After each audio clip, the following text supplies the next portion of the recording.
Hey there guys, so today I'm going to be talking a little bit about cocaine. Some common street names for cocaine are snow, blow, sneeze, sniff, coke, nose candy, that white girl, just to name a few. But today I'm going to be talking more about what it is. I'm going to give a brief history on it, show how it works, and show you guys some possible treatments that scientists are currently looking towards to combat cocaine addiction. So let's get started.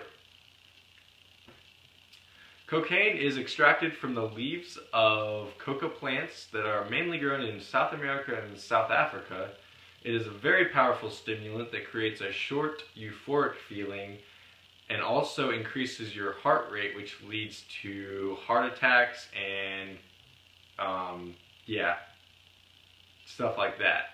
So, the reason people overlook those negative aspects of cocaine is because it gives them a feeling of invincibility when they use it. Now, right here you can see a coca leaf before the cocaine has been extracted, and then right here you can see the white powder that is produced when the active ingredient in the coca leaves is extracted. Okay, so here's a brief history. Now, cocaine is one of the oldest psychoactive drugs known to man. It has been chewed by South Africans and South Americans alike for thousands of years. However, in 1859, when this guy right here, Albert Niemann, came along, he isolated the active ingredient in coca leaves and he called it cocaine. Nowadays, around 90% of American dollars have cocaine residues on them, so that shows you how prevalent it is in our society. Also, until 1903, cocaine was found in Coca-Cola, around 9 milligrams for an 8-ounce soda. So, yeah, your grandparents might have done cocaine. Pretty crazy, right? Okay, moving on. Here's how it works. So in your brain there are billions of nerve endings, as you can see here. These nerve endings are called neurons, okay? So you've got your transmitter neuron up here, your receptor neuron right here.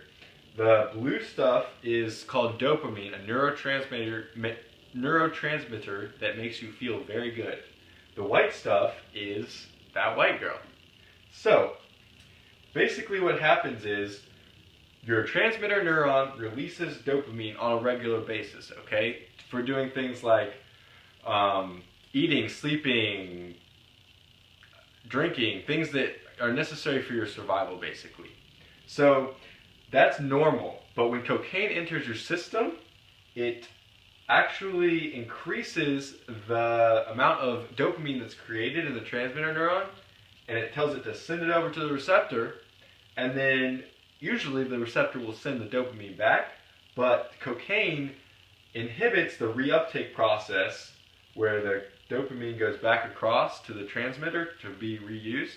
So it basically just floods your brain with dopamine, making you feel really good. So that's how it works. And after you've taken cocaine a couple of times, you start to build a tolerance to cocaine. Basically, this means that the first time you use cocaine, you feel really good, and you want to replicate that feeling in your body.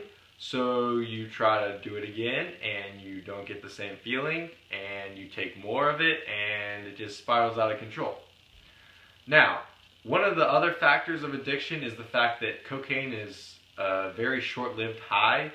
So you are high for around 20 minutes to an hour, give or take, and after that there's a huge crash in dopamine levels, so your dopamine levels are going down and you feel like crap, so you want to take cocaine again, and then that's how you become addicted. What else? The people who are most susceptible to cocaine addiction are people with already pre-existing conditions, people with anxiety, depression, things like that. Also, people who are addicted to cocaine also experience a destruction of tissue in the septum, which is this part of the nose right here in between that separates your nostrils.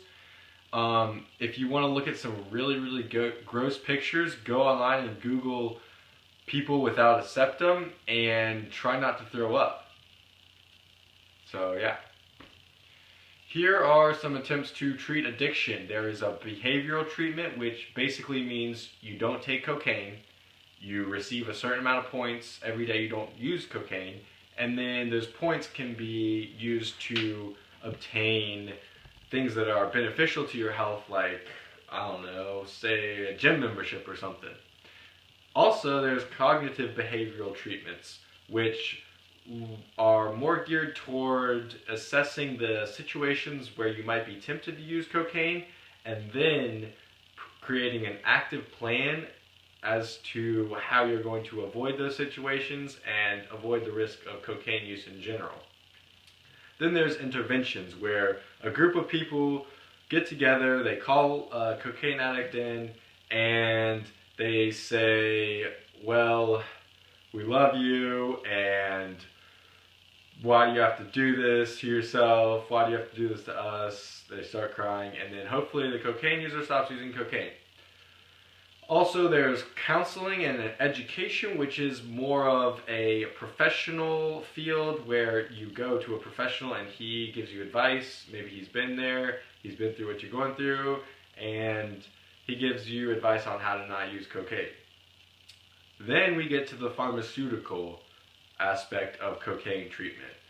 One of the first treatments was developed and is called disulfiram. It's currently not FDA approved, so, well, there's technically no cure for cocaine addiction right now, so it's not like on the market or anything. But disulfiram inhibits aldehyde dehydrogenase. Aldehyde dehydrogenase is basically, well, all you need to know is it inhibits the metabolism of cocaine, so you don't get the same feeling that you normally get. As you can see down here in the graph, the top line is the placebo group and the bottom line is the disulfiram. Right here we've got the number of positive urine samples, and as time goes on, the people who took disulfiram start to decrease in the positive urines. So it has proven somewhat effective, but the scientists are actually looking towards a different solution as of right now. That is the vaccine. So, Dr. Thomas Costin of Baylor University is developing a vaccine that is supposed to cure cocaine addiction. And the way it does it is basically the vaccine is a little molecule of cocaine attached to a carrier protein from cholera toxin something. I don't know, it's not important. But it creates immunoglobulin G antibodies.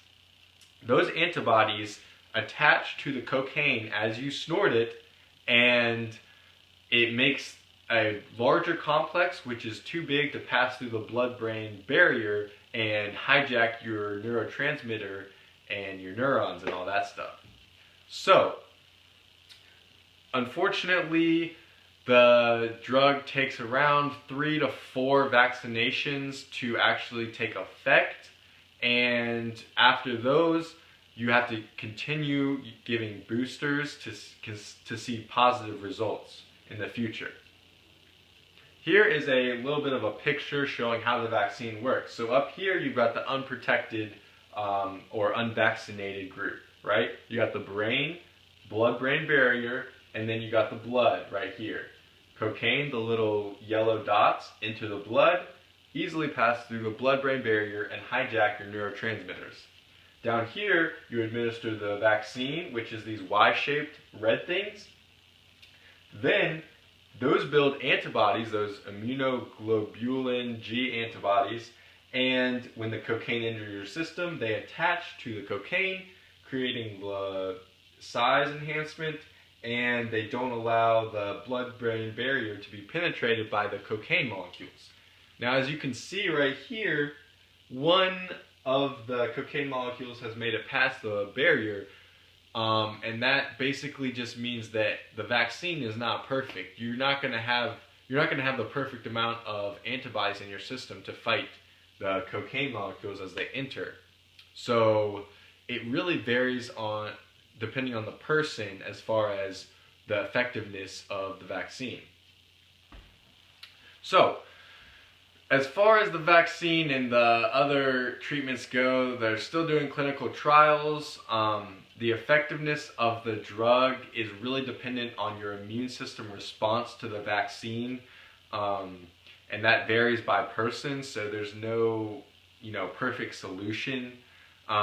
They are trying to revamp the vaccine by using a different carrier protein. It's actually the one used for meningitis that's been very effective for the past around 10 years or so.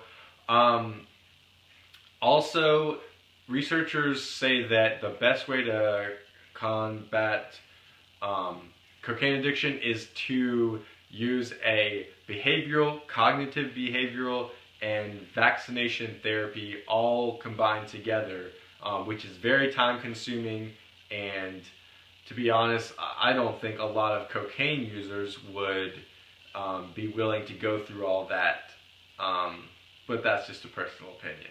Anyways,